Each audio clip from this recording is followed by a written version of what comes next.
പിതാക്കന്മാരെ, ബഹുമാന്യരായ വൈദികരെ, കർത്താവിനാൽ അനുഗ്രഹീതരായ സഹോദരി സഹോദരങ്ങളെ, സിസ്റ്റേഴ്സ്, വളരെ വളരെ വളരെ പ്രയാസങ്ങളിലൂടെ, വലിയ ഒരു പ്രതിസന്ധിയിൽ കൂടെ നമ്മുടെ സഭ കടന്നുപോയിക്കൊണ്ടിരിക്കുകയാണ്. പരിശുദ്ധ ബാബാതിരുമേനി കഴിഞ്ഞ ഞായറാഴ്ച വൈകുന്നേരം മുതൽ ഇവിടെ ഉപവാസം അനുഷ്ഠിച്ച് പ്രാർത്ഥിക്കുകയാണ്. നമ്മൾ പരിശുദ്ധ ബാബാതിരുമേനിയോടും അഭിമന്യ സേവേറിയോസ് തിരുമേനിയോടുമുള്ള ആദര സൂചകമായിട്ട് അവർ അനുഭവിക്കുന്നതായി കഷ്ടതയിൽ പങ്കാളികളാകുവാനായിട്ട് അവരെടുത്തിരിക്കുന്നതായ നിലപാടുകൾ വ്യക്തമാണ്. അതിന് പിന്തുണ പ്രഖ്യാപിക്കുവാനായിട്ട് ആണ് ഇവിടെ വന്നിട്ടുള്ളത്. തിരുമേനിയോടുള്ളതായ സ്നേഹവും കൂറും, സഭയോടുള്ളതായ സ്നേഹവും കൂറും പ്രകടിപ്പിക്കുക എന്നുള്ളതാണ് ഇതിൽ കൂടെ നമ്മളെല്ലാവരും ആഗ്രഹിക്കുന്നത്. എന്നാൽ ഈ ഒരു അവസ്ഥയിലേക്ക് അഭിമന്യ തിരുമേനിമാരെ നയിച്ചതായ കാരണം എന്താണ് എന്നുള്ളതിനെ കുറിച്ച് വ്യക്തമായി നിങ്ങൾക്കെല്ലാവർക്കും ഒരുപക്ഷെ അറിഞ്ഞുകൂടായിരിക്കാം. അത് ഒന്ന് മനസ്സിലാക്കി തരുവാൻ മാത്രമാണ് ഈ അവസരത്തിൽ ഞാൻ ആഗ്രഹിക്കുന്നത്. നീതിക്കും ന്യായത്തിനും വേണ്ടി നടത്തുന്നതായ ഒരു സഹന സമരത്തിലാണ് പിതാക്കന്മാര് ഏർപ്പെട്ടിരിക്കുന്നത്. ഏതൊരു ജനാധിപത്യ വ്യവസ്ഥയിലും കോടതി വിധികൾ പാലിക്കപ്പെടുന്നില്ല എങ്കിൽ ആ വ്യവസ്ഥയുടെ ദൗർബല്യമാണ് അത് കാണിക്കുന്നത്. അതിനെക്കുറിച്ചൊന്നും കൂടുതൽ പറഞ്ഞു തരേണ്ടതായ ആവശ്യമില്ല. കോടതി വിധികൾ പ്രയോജനമില്ലാത്തതാണെങ്കിൽ പിന്നെ കോടതികൾ എന്തിനു വേണം? നമ്മൾ എന്തിനു വേണ്ടിയിട്ടാണ് ജഡ്ജിമാർക്ക് ശമ്പളം കൊടുക്കുന്നത്, വക്കീലന്മാരിവിടെ നടക്കുന്നത്? ഏത് കോടതി വിധി ഉണ്ടായാലും കയ്യൂക്ക് കൊണ്ട് ഞങ്ങൾ കാര്യം സാധിക്കുമെന്ന് പറയുന്ന ഒരു ജനസമൂഹത്തെ അമർച്ച ചെയ്യുവാനായിട്ട് ഇവിടുത്തെ ഗവൺമെന്റിന് സാധിക്കുന്നില്ല എങ്കിൽ പിന്നെ കോടതികളെല്ലാം പിരിച്ചുവിട്ടിട്ട് വേറെ വല്ല കാര്യം നമ്മൾ പോകുന്നതായിരിക്കും നല്ലത്. ഇവിടെ ഉണ്ടായിരിക്കുന്നത് വളരെ വ്യക്തമായിട്ടുള്ള ഒരു കോടതി വിധിയാണ്. അതിന്റെ വളരെ ചുരുങ്ങിയ ഒരു ചരിത്രം ഞാൻ പറയാം, കൂടുതൽ പറയുന്നില്ല. 2007 പാത്രിയാർക്കീസ് വിഭാഗം എറണാകുളം ജില്ലാ കോടതിയിൽ കൊടുത്ത ഒരു കേസിന് വിധിയാണ് ഇപ്പോൾ വന്നിട്ടുള്ളത്. പാത്രിയാർക്കീസ് വിഭാഗം എന്ന് പറഞ്ഞുകൊണ്ടിരിക്കുന്നത് ഞങ്ങൾ ഒരു കേസും കൊടുത്തിട്ടില്ല, ഞങ്ങളെ ഓർത്തഡോക്സ് കേസുകളിലേക്ക് വലിച്ചിഴക്കുകയാണ് എന്നുള്ളതാണ്. എന്നാൽ ഈ സത്യം നിങ്ങൾ മനസ്സിലാക്കണം. ഇപ്പോൾ തീർപ്പായി ഇന്ന് നമ്മളിവിടെ ഉപവാസം അനുഷ്ഠിക്കുവാൻ കാരണമായി തീർന്നതായ കോടതി വിധിയുടെ അന്യായം 2007 പാത്രിയാർക്കീസ് വിഭാഗമാണ് കൊടുത്തത്. അവര് ആവശ്യപ്പെട്ട കാര്യങ്ങൾ കോലഞ്ചേരി പള്ളിയും അതിന്റെ സ്ഥാപനങ്ങളും ആസ്തികളും എല്ലാം 1934 ഭരണഘടന അനുസരിച്ചല്ല, പിന്നെയോ 1913 ഉണ്ടാക്കിയിട്ടുള്ള ഒരു ഉടമ്പടി അനുസരിച്ചാണ് ഭരിക്കപ്പെടേണ്ടത് എന്നാണ് ഒന്നാമത്തെ അവരുടെ ആവശ്യം. രണ്ടാമത്, പള്ളിയും അനുബന്ധ സ്ഥാപനങ്ങളും ഭരിക്കപ്പെടുന്നതിന് ഒരു ഭരണക്രമം കോടതിയിൽ നിന്ന് തന്നെ നിർദ്ദേശിക്കുക എന്നാണ് അവരുടെ ആവശ്യം. മൂന്നാമത്, കോടതിയിൽ നിന്ന് ഒരു റിസീവറെ നിയമിച്ച് അദ്ദേഹം ഒരു പുതിയ വോട്ടർ പട്ടിക തയ്യാറാക്കി അദ്ദേഹത്തിന്റെ ചുമതലയിൽ പള്ളി കമ്മിറ്റിയും മറ്റ് സ്ഥാപനങ്ങളുടെ കമ്മിറ്റിയും തിരഞ്ഞെടുക്കുക എന്നുള്ളതാണ്. നാലാമത്, അഭിമന്യ മാത്യൂസ് മാർ സേവേറിയോസ് തിരുമേനി നിയമിച്ചിട്ടുള്ള പള്ളി വികാരി ബഹുമാനപ്പെട്ട ജേക്കബ് കുര്യൻ അച്ഛന് പള്ളിയുടെ താക്കോലുകൾ നൽകാതിരിക്കുക. ഇതൊക്കെയാണ് അവരുടെ ആവശ്യം. ഈ ആവശ്യങ്ങളെല്ലാമാണ് കോടതി പരിശോധിച്ച് വിധി പ്രഖ്യാപിച്ചിട്ടുള്ളത്. ഈ വിധി പ്രഖ്യാപിക്കുന്നതായ അവസരത്തിൽ ഇവിടെ ഒരു തലസ്ഥിതി അല്ലെങ്കിൽ സ്റ്റാറ്റസ് കോ, അതായത് ഏതെങ്കിലും ഒരു കേസിൽ വിധി പ്രഖ്യാപിക്കുന്നവരെ തൽക്കാലം ഇങ്ങനെ നടക്കട്ടെ എന്ന് നിർദ്ദേശിക്കുന്നതായ ഒരു അവസ്ഥ ഇവിടെ ഉണ്ടായിരുന്നു. ഇതെന്താണെന്ന് കൂടെ ഞാൻ പറയാം. കോട്ടൂർ ചാപ്പലും കോലഞ്ചേരി വലിയ പള്ളിയും 2 സ്ഥാപനങ്ങളാണുള്ളത്. ഈ 2 സ്ഥലത്തും തലസ്ഥിതി അനുസരിച്ച് ഈ 2 സ്ഥാപനങ്ങളിലും 2 ഞായറാഴ്ച ഓർത്തഡോക്സ് സഭയുടെ വൈദികൻ കുർബാന അർപ്പിച്ചു കഴിയുമ്പോൾ മൂന്നാമതൊരു ഞായറാഴ്ച കുർബാന അർപ്പിക്കുവാൻ പാത്രിയാർക്കീസ് വിഭാഗത്തിന് അനുമതി നൽകിക്കൊണ്ട്, അതുപോലെ തന്നെ ശവക്കോട്ടയിലും മറ്റുമുള്ളതായ അവരുടെ കാര്യങ്ങൾ നിർവഹിക്കുവാൻ അവർക്ക് അനുമതി നൽകിക്കൊണ്ടുള്ളതായ ഒരു പരിസ്ഥിതിയാണ് പ്രഖ്യാപിക്കപ്പെട്ടിരുന്നത്. അതനുസരിച്ച് 2 ഞായറാഴ്ച ഓർത്തഡോക്സ് സഭയിലെ വൈദികൻ കുർബാന അർപ്പിക്കും, മൂന്നാമത്തതിന് അവര് കുർബാന അർപ്പിക്കും. ഈ അവസ്ഥയിലാണ് പരിസ്ഥിതി സ്റ്റാറ്റസ് കോ നിലനിന്ന് പോയിക്കൊണ്ടിരുന്നത്. അത് അന്തിമ കോടതി വിധിയുടെ തീർപ്പ് വരെ എന്നാണ് പറഞ്ഞിരുന്നത്. അങ്ങനെ നടന്നു പോകുന്നതായ അവസരത്തിൽ മറ്റൊരു കാര്യം കൂടെ ശ്രദ്ധിക്കണം. കോടതി തന്നെ നിർദ്ദേശിച്ചിട്ട് പള്ളിയുടെ താക്കോലുകൾ നമ്മുടെ വികാരിയായ ജേക്കബ് കുര്യൻ അച്ഛൻ നൽകിയിരുന്നു.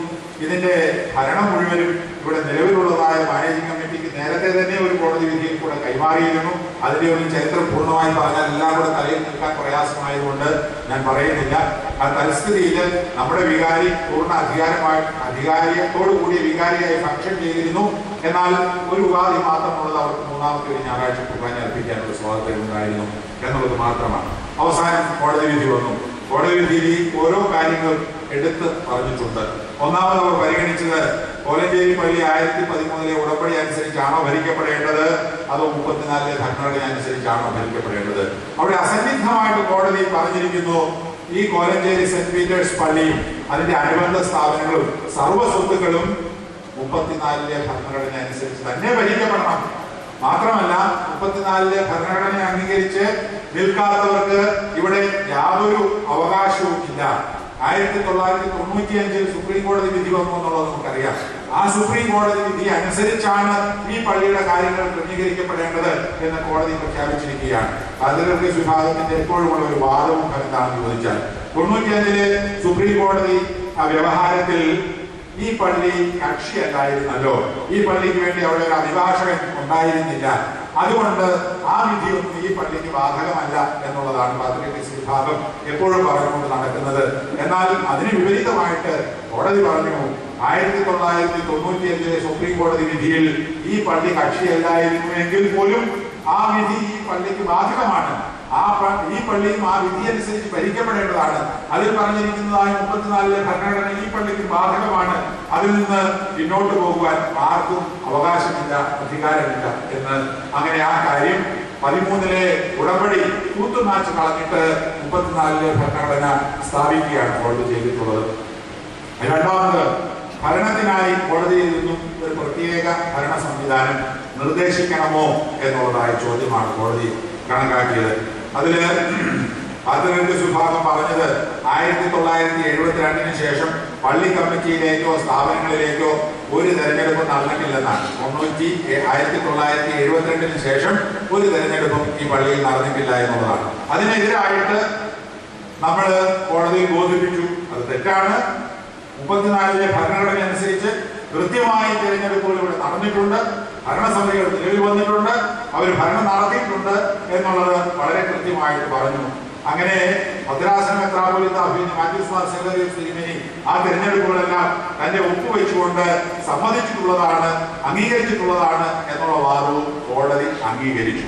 അതായത് 72 ശേഷം ഇവിടെ തെരഞ്ഞെടുപ്പ് നടന്നിട്ടില്ല എന്നുള്ളത് കോടതി തള്ളിക്കളഞ്ഞു. അങ്ങനെ ഇവിടെ വ്യവസ്ഥാപിതമായി തെരഞ്ഞെടുക്കപ്പെട്ടിട്ടുള്ളതായ ഒരു ഭരണസമിതി ഉള്ളതുകൊണ്ട് പിന്നെ ഒരു പ്രത്യേക ഭരണക്രമം കോടതിയിൽ നിന്ന് നിർദ്ദേശിക്കേണ്ട ആവശ്യമില്ല. ഒരു ഭരണക്രമവും കോടതിയിൽ നിന്ന് നിർദ്ദേശിക്കേണ്ടതായ ആവശ്യമില്ല. ഇവിടെ നടന്നു പോകുന്ന വിധത്തിൽ തന്നെ നടന്നു പോയാൽ മതി. അത് 34 ഭരണഘടന അനുസരിച്ചാണ് എന്ന് വളരെ കൃത്യമായിട്ട് പ്രസ്താവിച്ചു. ഇങ്ങനെ ആ രണ്ട് കാര്യങ്ങളും പോയി. മൂന്നാമത് പരിഗണിച്ചത് പള്ളി കമ്മിറ്റിയിലേക്കും സ്ഥാപനങ്ങളുടെ ഗവേണിംഗ് ബോർഡുകളിലേക്കുമുള്ള തെരഞ്ഞെടുപ്പ് ഒരു റിസീവറുടെ ചുമതലയിൽ നടത്തേണ്ടതുണ്ടോ എന്നുള്ളതാണ്. അതിന് കോടതി പറഞ്ഞു, മറ്റ് രണ്ട് കാര്യങ്ങളിൽ വളരെ വ്യക്തമായി എല്ലാം പറഞ്ഞിട്ടുണ്ടല്ലോ. 34 ഭരണഘടനയാണ് ഇവിടെ ബാധകമായിട്ടുള്ളത്. അതിനനുസരിച്ച് ഇപ്പോൾ തെരഞ്ഞെടുപ്പ് നടത്തിയിട്ടുണ്ട്. അതെല്ലാം ക്രമീകൃതമായിട്ടാണ് പോകുന്നത്. അതുകൊണ്ട് ഇനി ഒരു പുതിയ റിസീവർ വന്ന് ഇവിടെ ഭരണം കൈയേറ്റേണ്ട ആവശ്യമൊന്നുമില്ല. അങ്ങനെ അവരുടെ ആ അപേക്ഷയും നിഷ്കരണം തള്ളിക്കളഞ്ഞു. നാലാമത്, ബഹുമാനപ്പെട്ട ജേക്കബ് കുര്യൻ അച്ഛന് പള്ളിയുടെ താക്കോലുകൾ നൽകുന്നതിൽ നിന്ന് നിരോധനം വേണമോ? അത് കോടതി പറഞ്ഞു. മുകളിൽ പറഞ്ഞ എല്ലാ കാര്യങ്ങളും പറഞ്ഞത് നമുക്ക് വളരെ വ്യക്തമാണ്. ജേക്കബ് കുര്യൻ അച്ഛൻ തന്നെയാണ് ഇവിടുത്തെ യഥാർത്ഥമായിട്ടുള്ള വികാരി. അതുകൊണ്ട് അദ്ദേഹത്തിന് താക്കോൽ കൊടുക്കുന്നത് നിരോധിക്കേണ്ട ഒരാവശ്യവുമില്ല. താക്കോൽ അദ്ദേഹത്തിന്റെ കയ്യിൽ തന്നെ ഇരിക്കണം എന്നുള്ളത് കോടതി പറഞ്ഞു. അങ്ങനെ എല്ലാ ആവശ്യങ്ങളും നിഷ്കരണം, അർത്ഥശങ്കയ്ക്ക് വകയില്ലാതെ, പഴുതില്ലാതെ കാതോലിക്ക വിഭാഗത്തിൻ്റെത് തള്ളിക്കളഞ്ഞു. ഒരു സ്റ്റാറ്റസ് കോയും അവർക്ക് അനുവദിച്ചിട്ടില്ല.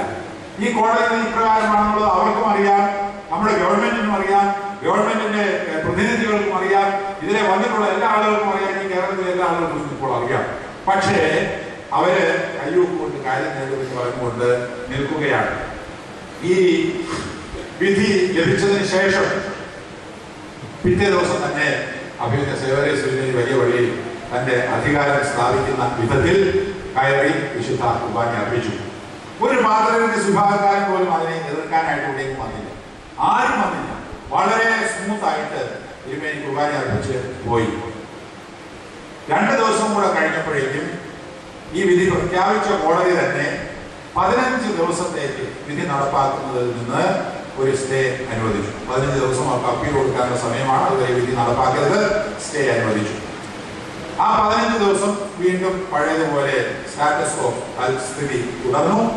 ആ 15 ദിവസം കൃത്യമായിട്ട് തീർന്നപ്പോൾ നമ്മൾ പോലീസ് അധികാരികളെ വിവരം അറിയിച്ചു, അവരുടെ സ്റ്റേ കാലാവധി തീർന്നിരിക്കുന്നു, നാളെ മുതൽ അവർക്ക് ഈ പള്ളിയിൽ യാതൊരു അവകാശവും ഉണ്ടായിരിക്കുന്നതല്ല. ബഹുമാനപ്പെട്ട ആലുവ സൂപ്രണ്ടന്റ് ഓഫ് പോലീസ് ഒരു സ്ത്രീയാണ് കേട്ടോ, അതെല്ലാവർക്കും അറിയാമെന്ന് ഞാൻ വിചാരിക്കുന്നു. വളരെ ശക്തമായിട്ട് പറഞ്ഞു, ഞാൻ ഈ കോടതി വിധി നടപ്പാക്കിയിരിക്കും, നിങ്ങൾ ഒന്നുകൊണ്ടും പേടിക്കേണ്ട ആവശ്യമില്ല. ചങ്കൂറ്റത്തോടുകൂടി അവർ പറഞ്ഞു. അങ്ങനെ ആ സ്റ്റേയുടെ കാലാവധി തീരുന്ന അന്ന് വൈകുന്നേരം അവർ പറഞ്ഞു പാത്രിക വിഭാഗത്തോട്, നിങ്ങളുടെ എന്തെങ്കിലും സാധനങ്ങൾ പള്ളിക്കകത്തുണ്ടെങ്കിൽ നിങ്ങൾ എടുത്തുകൊണ്ട് പോയിക്കൊള്ളണം, ഒന്നും അവിടെ വെച്ചേക്കേണ്ടതായ ആവശ്യമില്ല, നാളെ മുതൽ അതിൽ എന്തെങ്കിലും കാണാതെ ആയാൽ വേറെ ആരും ഉത്തരവാദികളായിരിക്കില്ല എന്ന് പറഞ്ഞു. അവർ വൈകുന്നേരം വന്ന് ചൂല് പോലെ എല്ലാ സാധനങ്ങളും എടുത്തുകൊണ്ട് പോയി, ഒന്നും അവിടെ അവശേഷിപ്പിക്കാതെ അവരുടെ അവകാശം എല്ലാം വിട്ടൊഴിഞ്ഞു പോയി. എന്നാൽ ഒരു 3 ദിവസവും കൂടെ കഴിഞ്ഞപ്പോഴത്തേക്കും അവർ വീണ്ടും ഹൈക്കോടതിയെ സമീപിച്ച് ഹൈക്കോടതി അപ്പീൽ സ്വീകരിച്ചു. എന്നാൽ അതിന്റെ കൂടെ ഈ കോടതി വിധി നടപ്പാക്കരുത് എന്ന് പറഞ്ഞുകൊണ്ട് സ്റ്റേ ആവശ്യപ്പെട്ടു ഹൈക്കോടതിയിൽ. ഹൈക്കോടതിയിൽ സ്റ്റേ ആവശ്യപ്പെട്ടപ്പോൾ ആ സ്റ്റേ പെറ്റീഷൻ നിർദ്ദയമായിട്ട് തള്ളിക്കളഞ്ഞു. ഇതിൽ ആവശ്യപ്പെട്ടത്, കോടതി വിധി നടപ്പാക്കിയാൽ ഞങ്ങൾക്ക് വലിയ നഷ്ടങ്ങൾ ഉണ്ടാകും, കോടതി വിധി നടപ്പാക്കരുത്, സ്റ്റാറ്റസ് കോ സ്ഥാപിക്കണം, അതായത് 2 ആഴ്ച നമ്മളും 1 ആഴ്ച അവരുള്ളതായ ആ പരിസ്ഥിതി തുടരണം, ഇപ്പോൾ ഈ അപ്പീൽ തീരുന്നത് വരെയും യാതൊരു കാരണവശാലും വിധി നടപ്പാക്കരുത് എന്ന് പറഞ്ഞു. കോടതി നിഷ്കരണം അവരുടെ അപേക്ഷകളെല്ലാം തള്ളി. ഇവിടെ ഇതൊരു പബ്ലിക് പ്രോപ്പർട്ടിയാണ്, സഭയുടെ പൊതുസ്വത്താണ് ഒരു പള്ളി എന്ന് പറയുന്നത്. അതുകൊണ്ട് അവിടെ വിധി നടപ്പാക്കുന്നതുകൊണ്ട് ആർക്കും വ്യക്തിപരമായ നഷ്ടങ്ങളൊന്നും ഉണ്ടാകാൻ പോകുന്നില്ല. അതുപോലെ തന്നെ ഇവിടെ സ്റ്റാറ്റസ് കോ കൊടുക്കേണ്ടതായ ഒരാവശ്യവും ഞാൻ കാണുന്നില്ല. അതുകൊണ്ട് നിങ്ങളുടെ ആവശ്യങ്ങളെല്ലാം തള്ളിയിരിക്കുന്നു. 2 സെന്റൻസേ ഉള്ളൂ വിധി, നിങ്ങളുടെ ആവശ്യങ്ങളെല്ലാം തള്ളിയിരിക്കുന്നു. അപ്പോൾ പിന്നെ സ്റ്റാറ്റസ് കോ അല്ലെങ്കിൽ തൽസ്ഥിതി തുടരണമെന്ന് ആവശ്യപ്പെടുന്നത് എന്തിന്റെ അടിസ്ഥാനത്തിലാണെന്ന് നമുക്ക് മനസ്സിലാകുന്നില്ല. ഇപ്പോൾ പാർലമെന്റ് വിഭാഗം ഒളിഞ്ഞും തെളിഞ്ഞും പറഞ്ഞുകൊണ്ട് നടക്കുന്നത് ഇവിടെ തൽസ്ഥിതി തുടരണം, ഞങ്ങളുടെ ആളുകളുണ്ട്, അവർക്ക് ആരാധനാ സൗകര്യം വേണം. ആരാധനാ സൗകര്യം ഉണ്ടല്ലോ, ആളുകൾ വന്ന് ആരാധിക്കുന്നതിന് നമുക്ക് യാതൊരു തടസ്സവും ഇല്ലല്ലോ. പക്ഷെ വൈദികർ വരുന്നത് അത് തീർച്ചയായിട്ടും അധികാരത്തിന് വേണ്ടിയിട്ടുള്ളതായ ഒരു വരവാണ്, അത് ഞങ്ങൾ അനുവദിക്കുകയില്ല. അതിനുവേണ്ടി അവർ മറുവശത്ത് പറയുന്ന മറ്റൊരു കാര്യം, ഞങ്ങളുടെ ഭൂരിപക്ഷമാണ് പച്ചക്കള്ളമാണ്, പച്ചക്കള്ളം, ഇതുപോലെ കള്ളം പറയുവാൻ കഴിവുള്ള ആളുകളാണ് ഈ സഭയെ നയിക്കുന്നത് എന്നുള്ളത് വളരെയധികം ദുഃഖത്തോടുകൂടി ഞാൻ ഓർക്കുകയാണ്. 1631 വീടുകളുടെ ഒരു കണക്ക് നമ്മുടെ വികാരി അച്ഛൻ 2002 പ്രിപ്പയർ ചെയ്തത് അതുപോലെ അവിടെ ഇരിപ്പുണ്ട്. അത് അവർക്ക് പോലും അറിയാൻ പാടില്ലാത്ത ഒരു ഫിഗറാണ്. അപ്പൊ നമ്മൾ ഉണ്ടാക്കിയതായ കണക്കെടുത്ത് അവർ പറഞ്ഞുകൊണ്ടിരിക്കുന്നത് 1631 എന്നുള്ളത് 2002 ഓർത്തഡോക്സ് വിഭാഗം അല്ലെങ്കിൽ ഓർത്തഡോക്സ് സഭ ഇവിടെ ഉണ്ടാക്കിയ രജിസ്റ്ററിൽ നിന്ന് ഉള്ള കണക്കാണ്. ഇപ്പൊ അവർ പറയുന്നത് അവരാണ് 1631 എന്നുള്ളത്. ഇവിടെ ഈ അളമാരിക്കാതിരിപ്പുണ്ട് വികാരി അച്ഛൻ വന്നപ്പോൾ ആർക്കും വേണമെങ്കിൽ നോക്കാവുന്നതാണ്. എഴുതി ഒപ്പിട്ട് 1934 ഭരണഘടന ഞങ്ങൾ അംഗീകരിക്കുന്നു എന്ന് ഓരോ കുടുംബനാഥന്മാരും എഴുതി ഒപ്പിട്ട് അംഗങ്ങളുടെ പേര് ചേർത്തതായ പള്ളിയുടെ രജിസ്റ്റർ കൂടി ഇരിപ്പുണ്ട്. ഇത് 2002 കണക്കാണ്. ഇപ്പോ ഇത്രയും വർഷങ്ങളായില്ലേ, അത് വർദ്ധിക്കുകയല്ലാതെ കുറഞ്ഞു പോയി കാണാൻ യാതൊരു സാധ്യതയില്ല. 1631 കോലഞ്ചേരി ഇടവകയിൽ അങ്ങേയറ്റം പോയാൽ എന്തോരം വീടുകൾ ഉണ്ടാവും എന്നുള്ളത് നമുക്ക് ഏകദേശം കണക്കാക്കാം. ഇവിടെ ഉള്ളവർക്ക് തീർച്ചയായിട്ടും പറയാം. എങ്ങനെ പോയാലും ഈ 1631 പകുതിയിൽ താഴെ കുടുംബങ്ങൾ മാത്രമേ പാത്രത്തിൽ വിഭാഗത്തിലുള്ളൂ. ഇതൊരു സത്യമാണ്. ഇത് പച്ചക്കള്ളമായിട്ട് നേരെ തിരിച്ച് പറഞ്ഞുകൊണ്ടിരിക്കുകയാണ്. ഞങ്ങൾക്ക് ഭൂരിപക്ഷമാണ്, ഞങ്ങൾക്ക് ഭൂരിപക്ഷമാണ്. ബോധമംഗലത്തൊന്നും മോറക്കാലൊന്നും അവിടെ ഇവിടെ നോക്കെ ആളുകളെ ഇറക്കി ഇത് ഞങ്ങളുടെ ഇടവക്കാരാണെന്ന് പറഞ്ഞുകൊണ്ട് പള്ളിയിലേക്ക് മാർച്ച് നടത്തി കയറി അവിടെ സംഘർഷാവസ്ഥ സൃഷ്ടിച്ച് കോടതി വിധി നടപ്പാക്കാതിരിക്കാനായിട്ടുള്ള തന്ത്രങ്ങളാണ് ഇപ്പോൾ മെനഞ്ഞുകൊണ്ടിരിക്കുന്നത്. ഒരു ക്രൈസ്തവ സഭയാണ്. ഒരു കോടതിയിൽ വിധി ഉണ്ടായാൽ അത് അനുസരിക്കണമെന്ന് മോളിൽ നിന്ന് ആരെങ്കിലും വന്ന് ശക്തി ചെലുത്തി പറയേണ്ട ആവശ്യമുണ്ടോ? കോടതി വിധി ഉണ്ടായാൽ അല്ലെങ്കിലും മാനിച്ചുകൊണ്ട് ഞങ്ങൾ നിൽക്കുന്നു എന്ന് പറയാനായിട്ടുള്ളതായ സാമാന്യ ബോധവും സാമാന്യമായിട്ടുള്ളതായ മര്യാദയും കാണിക്കാത്ത ഒരു സമൂഹത്തോടാണ് പരിശുദ്ധ ബാവാതിരുമേനി ഇപ്പോൾ കഷ്ടത അനുഭവിച്ചുകൊണ്ട് പ്രാർത്ഥനാപൂർവം മല്ലിട്ട് മുമ്പോട്ട് നീങ്ങുന്നത്. ഇത് വളരെ പ്രതിസന്ധി ഉളവാക്കുന്ന ഒരു സംഗതിയാണ്. ഈ ഉപവാസത്തിൻ്റെ പ്രാധാന്യം ഈ പ്രദേശത്തുള്ള എല്ലാ പള്ളികളെയും ഇത് ബാധിക്കുന്നതാണ്. കോടതി വിധി എന്തൊക്കെയായാലും നടപ്പാക്കാൻ ഞങ്ങൾ സമ്മതിക്കുകയില്ല എന്നൊരു ദൂത് സഭ മുഴുവനിലും കേരളം മുഴുവനിലും നൽകുവാനായിട്ടാണ് പാത്രവിശ്വ വിഭാഗം ആഗ്രഹിക്കുന്നത്. ഇനി നിങ്ങൾ കേസിനൊന്നും പോകണ്ട, നമുക്ക് എങ്ങനെയെങ്കിലുമൊക്കെ വീതിച്ച് തിരിഞ്ഞ് നമ്മുടെ ഇഷ്ടത്തിനനുസരിച്ച് അങ്ങ് പോകാം. അംഗസംഖ്യ കൂടുതലാണെന്ന് ഞങ്ങൾക്ക് തെളിയിക്കാൻ വലിയ പ്രയാസമൊന്നുമില്ല. അതിന് വേണ്ട മരുന്നുകളൊക്കെ ചെയ്യാൻ ഞങ്ങൾക്കറിയാം. അത് ഞങ്ങൾ ആ രീതിയിൽ തെളിയിച്ചു കൊള്ളാം. അതുകൊണ്ട് അതിനനുസരിച്ച് കാര്യങ്ങൾ പോകണം. ഇതാണ് അവർ നൽകാൻ ഉദ്ദേശിക്കുന്നതായ ഒരു ദൂത്. ഇതിനെതിരായിട്ട് ഇവിടെ നീതിയുണ്ട്. നീതിപൂർവമായിട്ട് ഈ കാര്യങ്ങൾ നടക്കണം, ന്യായമായി ഈ കാര്യങ്ങൾ നടക്കണം എന്ന് ഗവൺമെൻറ്റിനോട് അപേക്ഷിച്ചുകൊണ്ട് 5-6 ദിവസമായിട്ട് 2 പിതാക്കന്മാർ പ്രാർത്ഥനാപൂർവ്വം ഇവിടെ ഉപവാസം അനുഷ്ഠിക്കുകയാണ്. നമ്മൾ ഈ കാര്യങ്ങൾ മനസ്സിലാക്കണം.